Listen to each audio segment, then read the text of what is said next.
우리가 예수 그리스도를 믿는 사람들은 아브라함과 함께 복을 받는 사람들입니다. 우리 갈라디아서 3장 9절입니다. 그러므로 믿음으로 말미암은 자는 믿음이 있는 아브라함과 함께 복을 받느니라. 아브라함과 함께 복을 받는다라는데 그 복은 무엇일까요? 우리 창세기 12장 3절입니다.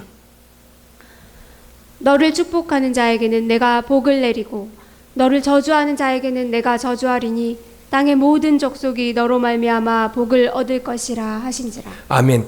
너를 축복하는 자에게 하나님이 복을 내려주시고 너를 저주하는 자에게 내가 저주하리라. 모든 족속이 너로 말미암아 복을 얻을 것이다 라고 말씀합니다. 이 복을 말하는 겁니다. 꼭 뭐와 같냐면은 가끔 제 아내가 문 닫은 가게를 바라보면서 내가 안 가니까 문 닫았네? 뭐 이렇게 이야기할 때가 있어요. 근데 맞는 것 같아요. 안 가니까 정말 문을 닫더라고요. 꼭 내가 가서 그 가게가 되는 것처럼 꼭 내가 기뻐하는 곳에 또 하나님이 기뻐하고 내가 뭐 조금 좋아하지 않는 것에 대해서 하나님이 기뻐하지 않는 뭐 이런 것처럼 꼭 하나님이 나를 통해서 이렇게 역사하는 것처럼 이렇게 이야기하는 건데 좀 비슷해요. 비슷한데 아무튼 간에 하나님이 그 복을 주시겠다라는 겁니다. 뭐 한마디로 정리하자면은 아버지 하나님께서 아브라함과 함께 하시며 아브라함의 인생을 책임지시겠다라는 이야기예요. 책임지시겠다라는 거예요. 그래서 아브라함을 하나님이 택하시고 그에게 복의 근원 되시는 일들을 이렇게 추적해 보면은 그래요. 실제로 사실 옛날 사람들에게 이 가족과 친척 그 고향은 생존에 아주 중요한 요소이지 않습니까? 아브라함 역시 마찬가지였습니다. 지금보다 뭐 거의 한 4,500년 전이니까요.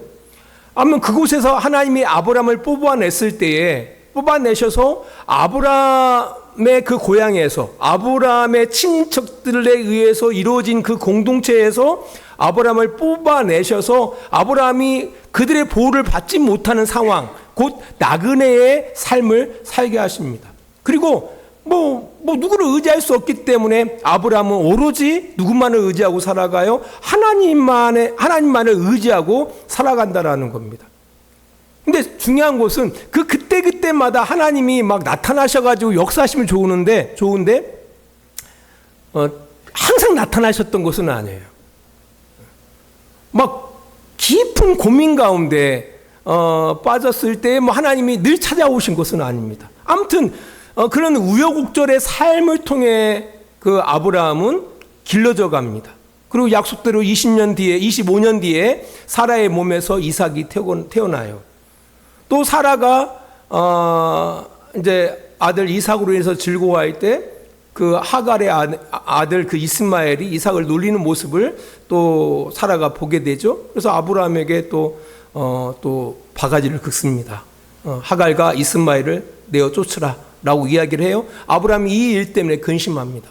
왜냐하면 그래도 첩이지만 사랑하는 첩이고 또 첩이 난 아들이지만 내 아들이거든요.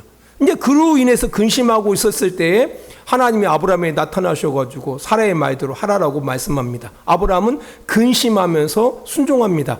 그러고 나서 이런 일이 있었습니다. 창세기 21장 22절 23절입니다. 그때 아비멜렉과 그 군대 장관 비골이 아브라함에게 말하여 이르되 내가 무슨 일을 하든지 하나님이 너와 함께 계시도다. 그런즉 너는 나와 내 아들과 내 손자에게 거짓되이 행하지 아니하기를 이제 여기서 하나님을 가리켜 내게 맹세하라. 내가 내게 후대한 대로 너도 나와 내가 머무는 이 땅에 행할 것이니라. 자, 아브라함이 이제 근심 중에 그 금신적인 환경이잖아요. 근심할 수밖에 그런 환경 속에서도 아브라함은 하나님과 함께 했다라고 이야기하고 있어요. 이것을 누가 보게 되냐면은 그의 이웃이 그것을 보게 되어집니다. 아무튼 이제 그 과정을 통해서 분명한 사실은 뭐예요? 하나님이 아브라함을 택하시고 그와 함께 하시면서 그의 인생을 책임져 가시더라는 겁니다. 그러니까 하나님에게 아브라함에게 있어서 가장 큰 복은 바로 뭐예요? 하나님이 그의 인생을 책임지셨다라는 거예요. 이것을 누가 봤다고요? 그의 주변 사람들이 보게 되어집니다. 아브라함은 근심 가운데 있었었는데 그 주변 아비멜렉이라는 사람이 누구를 통해서 아브라함의 인생을 통해서 뭘 보냐면은 아브라함은 하나님이 책임지시는구나. 그래서 아브라함을 건드렸다가는 큰일 나겠구나. 그래서 아브라함과 함께 친하게 지내야 하겠구나라는 사실을 깨닫게 되어집니다. 이것은요, 그 출애굽한 이스라엘 백성들에게도 그대로 적용되어집니다. 애굽에서 430년 동안 종살이를 하던 이스라엘이 고통 가운데 신음하고 있을 때 하나님께서는 아브라함과 이삭과 야곱에게 약속하신 그 약속을 기억하시고 그들을 구원하여 내십니다. 사실 이때 우리가 출애굽기 내용을 바라보면요, 이스라엘 백성들이 고통 가운데에서 하나님 앞에 기도한 게 아니에요. 단지 고통 가운데 신음하고 있었다라고 이야기하고 있습니다. 부르짖고 있었다라고 이야기하고 있지 하나님께 부르짖었다라고 이야기하고 있지 않습니다. 그럼에도 불구하고 하나님은 아브라함과 이삭과 야곱에게 한 그 약속을 기억하시고 그들을 그 애굽의 종살이에서 구원하여 내시더라는 겁니다. 그러니까 하나님께서 뭐 아브라함뿐만 아니라 이삭, 야곱 그리고 그의 자손들까지도 하나님이 책임져 가시더라는 겁니다. 그리고 또 이제 그렇게 출애굽한 이스라엘 백성들에게 이제 광야 40년을 허락하시죠. 근데 이것도 조금 이해가 안 가요. 왜냐하면 애굽에서 10가지 재앙을 통해서 바로를 항복시키지 않습니까? 그리고 물을 바다를 갖다 육지처럼 건너게 하셔요. 이렇게 엄청난 기적을 통해서 이스라엘을 구원하여 내신 하나님께서 40년의 그 광야의 길을 허락하시더라는 겁니다. 아니 왜 꽃길로 이렇게 인도하시지 왜 험하고 그 척박한 길로 인도하셨을까? 그건 나름대로 그 이유가 있죠. 하나님의 분명한 목적이 있습니다. 우리 신명기 8장 2절로 3절입니다. 내 하나님 여호와께서 이 40년 동안 내게 광야 길을 걷게 하신 것을 기억하라. 이는 너를 낮추시며 너를 시험하사 내 마음이 어떠한지 그 명령을 지키는지 지키지 않는지 알려 하심이라. 너를 낮추시며 너를 줄이게 하시며 또 너도 알지 못하며 내 조상들도 알지 못하던 만나를 내게 먹이신 것은 사람이 떡으로만 사는 것이 아니요 여호와의 입에서 나오는 모든 말씀으로 사는 줄을 내가 알게 하려 하십니다. 예, 결국은요, 이 40년 광야길 그 자체도 결국은 하나님이 네 인생을 책임진다라는 그 이야기거든요. 네 인생을 하나님 책임지시니까 너는 어떤 상황 속에서도 누구를 하나님의 말씀에 순종하는 백성이 되라는 겁니다. 이게 이제 뭐 아브라함뿐 아니라 이삭, 뭐 야곱, 그다음에 이스라엘 백성들에게도 동일하게 적용되어지고요.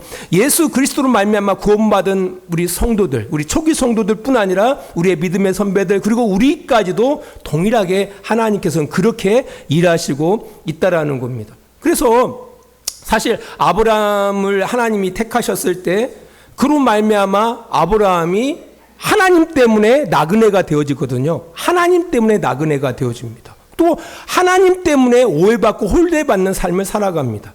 근데 그 과정을 통해서 그 아브라함은 누가 동행하고 하나님을 동행하고요. 결국 하나님의 말씀에 전폭적으로 순종하는 자가 되어집니다.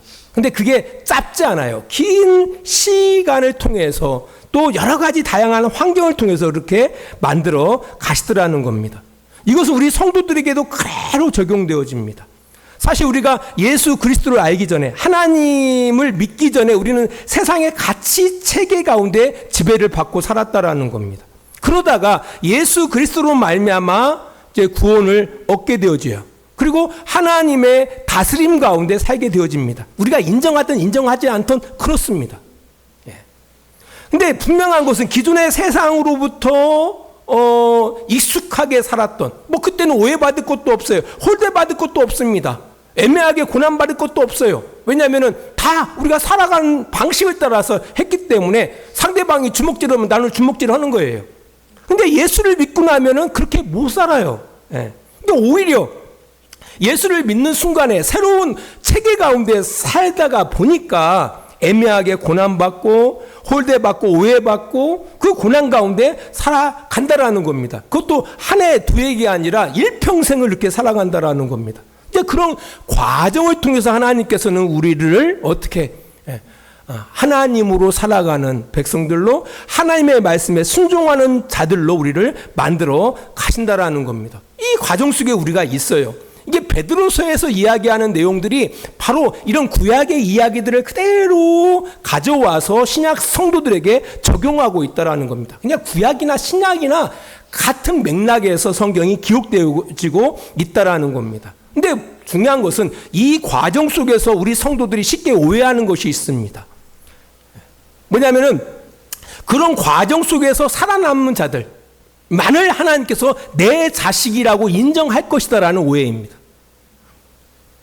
실패하면은 하나님으로부터 떨어진다라고 생각하는데 전혀 그렇지 않습니다. 그건 여러분들이 오해하고 있는 거예요. 신앙에 대해서.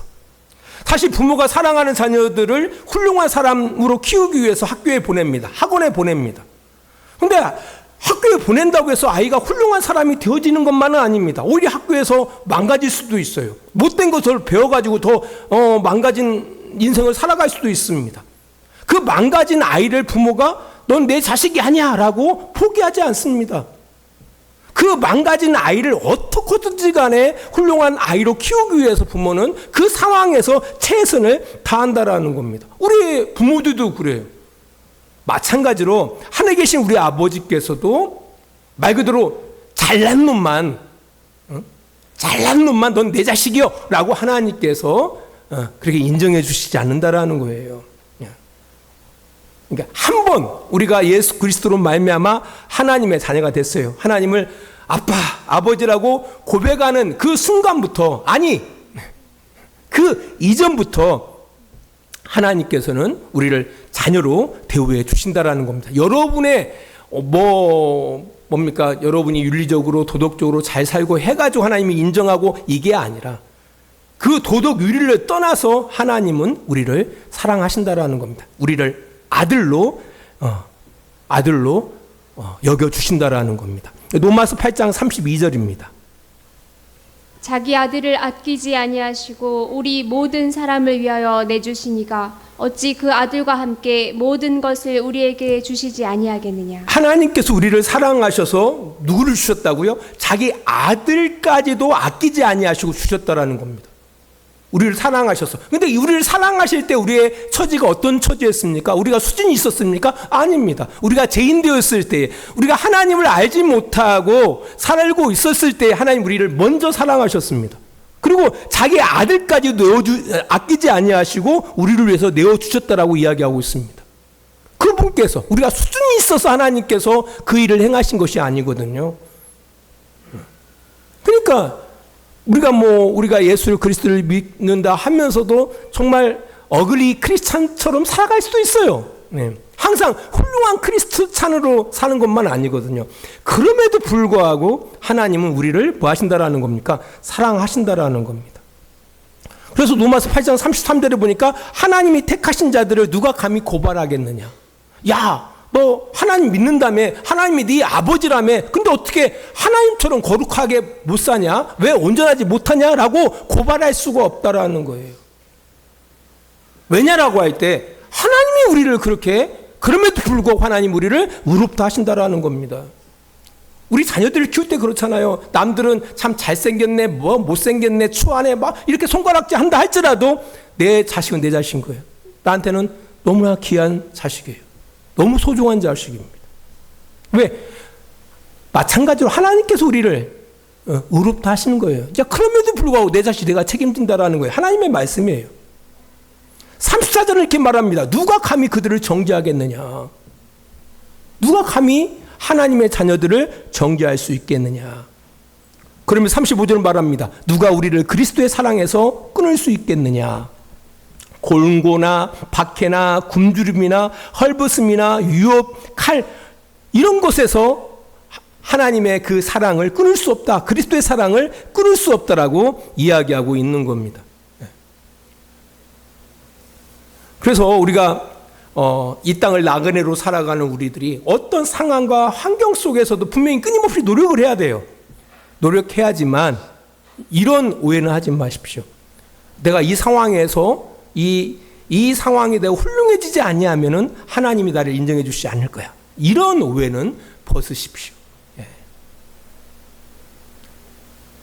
훌륭해지긴 지어야 돼요. 하지만 잘난 것들만 하나님께서 내 자식 이러지 않는다라는 거예요. 하나님은. 예, 이걸 이해하시고 베드로전서 2장 1절을 보도록 하겠습니다. 그러므로 모든 악독과 모든 기만과 외식과 시기와 모든 비방하는 말을 버리고 우리가 이 땅에 흩어진 나그네로 살아가는 하나님의 택함을 받고 하나님의 백성으로 살아가는 우리들이 마땅히 버려야 할 걸로 버려야죠. 모든 악독, 모든 기만, 외식, 시기, 모든 비방하는 일을 버려야 합니다. 이 열거되어지는 공통적인 특징이 있어요. 바로 뭐냐면은 우리가 태어나 살아가면서 이 세상의 가치들이 만들어 놓은 오래된 습관들입니다. 내가 갖지 못하는 것, 남주기를 싫어하는 마음. 그렇잖아요? 그런 못된 놈도 있잖아요. 시큼 배불러 먹고 막. 더 이상 먹고 싶진 않은데 남 주기는 아까워. 그래서 입을 침을 튀기자. 예. 이런 못된 마음들. 타인을 나보다 끌어내림으로 안도감이나 행복감을 누리는 인간들. 예. 또 다른 사람의 인생과 나의 인생을 끊임없이 비교하는 사람들. 이게요. 우리가 이전 하나님 없이 살아가는 그 세상이 만들어 놓은 결과물이라는 공동점이 있다라는 겁니다. 악독, 기만, 외식, 시기, 비방. 나름대로 이유는 있어요. 물어보면은 나도 살려고 하니까. 내가 이 험한 세상을 살려고 하다 보니까 그렇게 살 수가 없다, 그렇게 살 수밖에 없다라는 거예요. 저희 어머님이 참 괜찮으신 분이었거든요. 근데 이분이 생선 장사를 좀 오래 하셨는데 생선 장사를 하다 보니까 어머니 하시는 말씀이 독해지더래요. 싸나워지더라는 겁니다. 그러니까 그런 경쟁 사회가 우리를 그렇게 만들어 놓았다라는 겁니다. 실제로 한국의 자살률이 가장 크게 증가한 시기가 절대적인 빈곤이 심각했을 때가 아닙니다. 오히려 경제 성장이 폭발적으로 이루어졌을 때에 한국의 자살률이 폭발적으로 늘어났다라는 겁니다. 그 시대가 1990년대였습니다. 그러니까 가난할 때보다 풍족할 때 자살률은 더 늘었다라는 겁니다. 그러니까 우리를 파멸에 이끄는 것이 물리적인 배고픔이 아니다라는 겁니다. 보여지지 않는 문제가 거기에 도사리고 있다라는 겁니다. 여러분 어때요? 잘 생각해 보셔야 돼요. 지금 우리가 잘 가고 있는지를 잘 생각해 보야 한다라는 겁니다. 우리 믿는 사람들이 정신 안 차리면은요, 답이 없어요. 우리도 이 경쟁하는 사회 가운데 우리가 함께 경쟁해서 사람들을 끌어내려서 내가 위에 올라가려고 하는 그런 세상 가운데 살고 있다라면은 우리는 헛된 생활을, 헛된 인생을 살 수밖에 없다라는 겁니다. 정말 타인의 성공을 축하하고 행복을 기뻐해 줄 수 있는 이런 따뜻한 사람이 되어줘야 하거든요. 타인의 성공을 축하해주고 행복을 기뻐해 줄 수 있는 그런 사회. 이게 만만치가 않다라는 겁니다. 한 가지 한번 살펴볼까요? 그 가운데 시기라는 것. 사실 시기심이라는 것이 어떤 우리 이 땅 가운데 어떤 경쟁 활동에 있어서, 경제 활동에 있어서 동기부여가 될 수 있습니다. 그리고 공부도 마찬가지죠. 이 시기심 때문에 정말 열심히 더 공부 쪽으로 갈 수도 있습니다. 그런데 중요한 것은요, 이 시기심이라는 게 결국 자존감의 손상으로 이어집니다. 이게 잘못 가면은요, 타인의 행복을 불행으로 여길 수가 있습니다. 안 그럴 것 같아요, 여러분들? 상대방이 잘 되어지는 것이 불행해요. 한번 곰곰이 생각해 보세요. 여러분을 정죄하기 위해서 이야기하는 것이 아닙니다. 나도 그런 마음이 내 안에 있어요.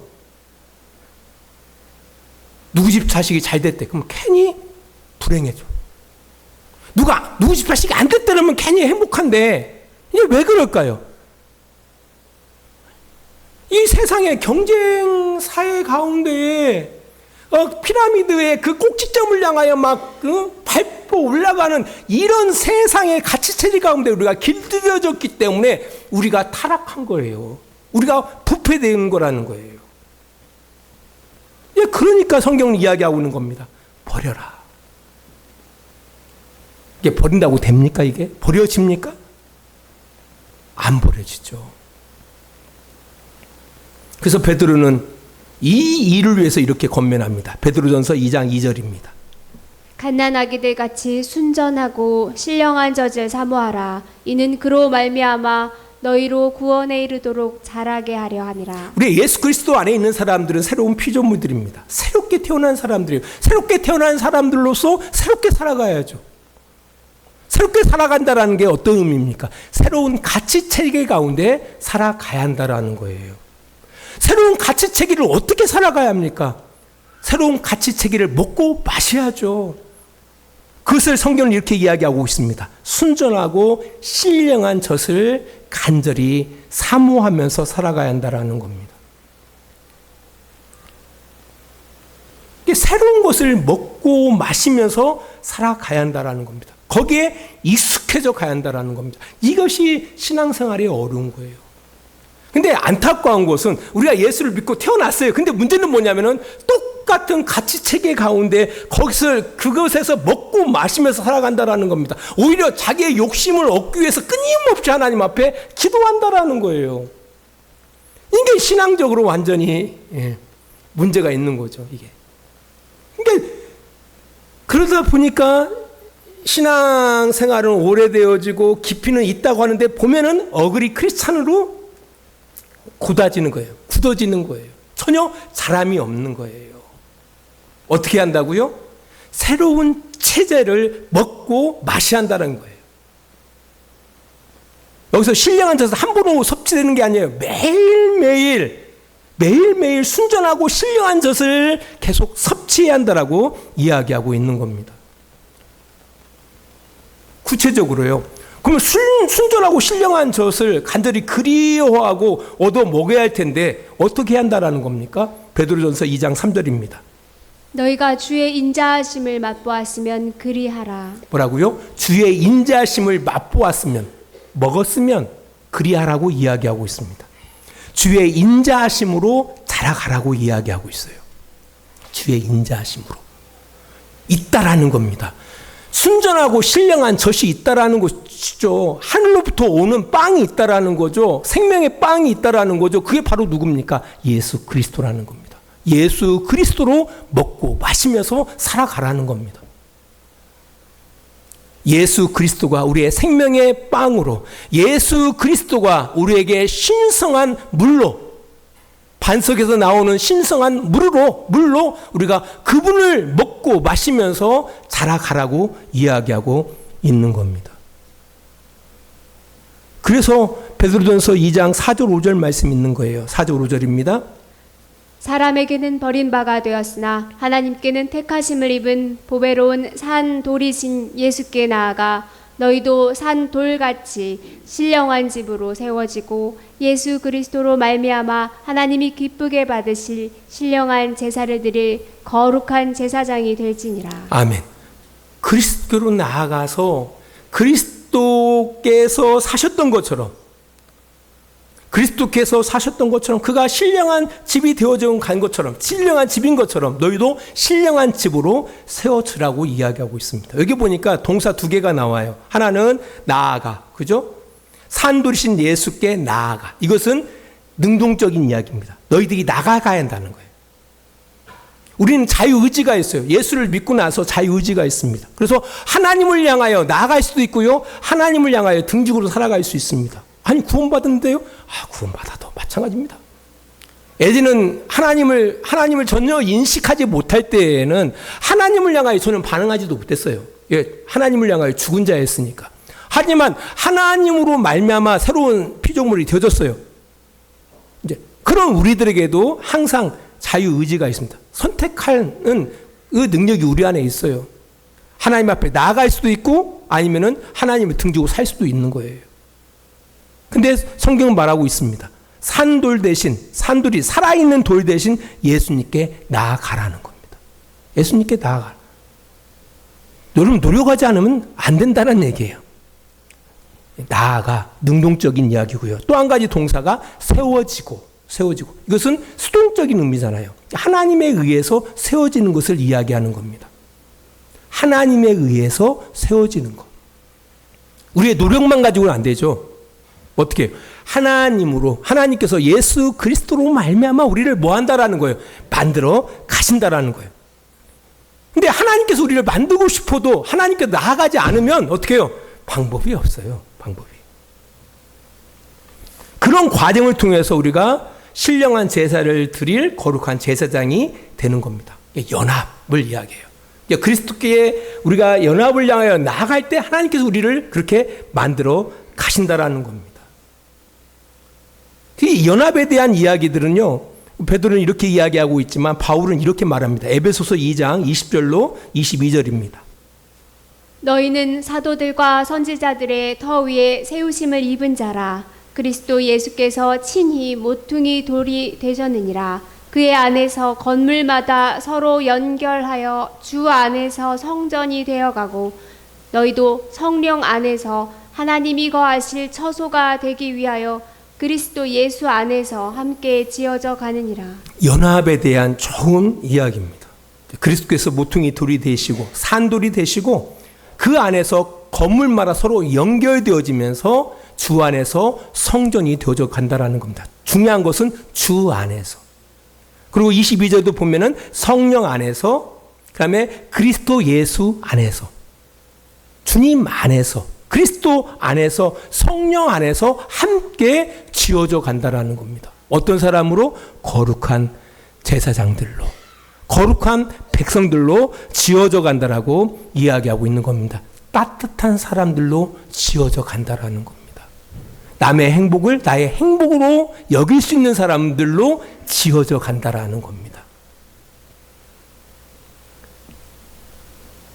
성경이 이야기하는 거예요. 성경이. 저는 우리 주양교회 성도들이 어떤 교회에 맞는 사람들이 되어지는 걸 원하지 않습니다.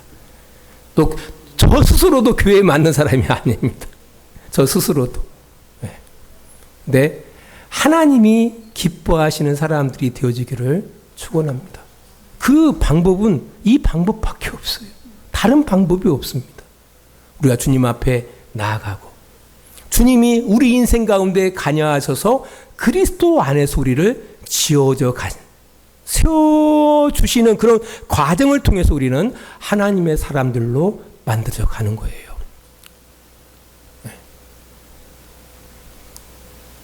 하나님을 예배하는, 또 하나님께로 사람들을 이끄는 그런 따뜻한 사람들로, 그들의 행복을 우리의 행복으로 여기고 그들의 불행을 우리의 불행으로 여길 수 있는 그런 사람들로 만들어 갈 수가 있다라는 겁니다.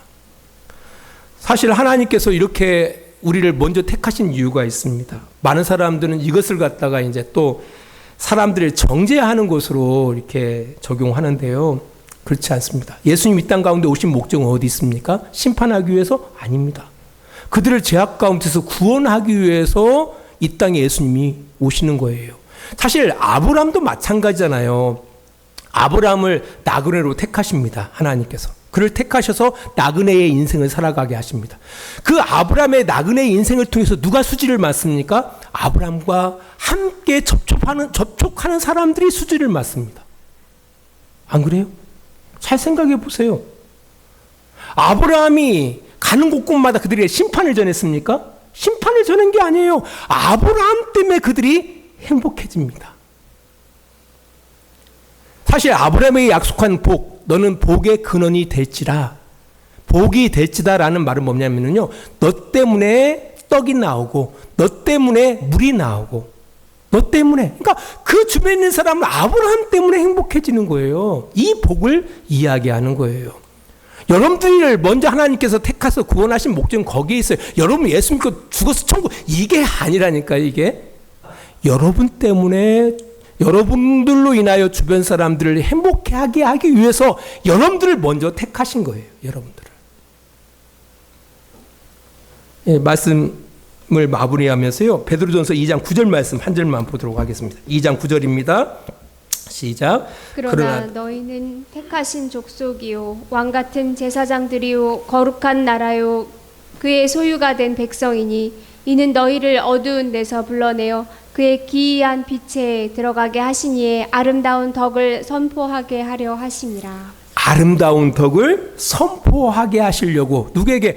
하나님을 알지 못하는 사람들에게 하나님의 그 은총과 하나님의 그 하나님 되심을 알지 못하는 사람들에게 이 아름다운 덕을 선전하기 위해서 먼저 너희를 택하셨다라고 이야기하고 있는 겁니다. 이 복이에요, 이 복. 네. 말씀 교류를 맺으면서요, 여러분들이 우리가 예수 그리스도로 말미암아 이미 세상의 체제 가운데 우리는 일별되어진 사람이에요. 아무리 거기서 발버둥 치고 거기서 고통스럽다고 이야기하는데요, 사실 거기서부터 우리는 일별된 사람들입니다. 우리는 이미 새로운 체제와 가치를 따라서 살아가는 사람들이 된 사람들이에요. 이 사실을 빨리 기억하는 것이 좋습니다. 늦게 기억할수록 야곱이 됩니다. 아브라함의 손자 야곱이 되어져요. 내 나이가 젊지만 내 인생은 정말 우여곡절하는 인생을 살았습니다. 산전수전의 인생을 살았습니다. 이 고백을 할 수밖에 없어요. 예, 그런 인생 살기를 싫으시면 빨리 청소 넣으셔야 돼요. 이런 세상 체제,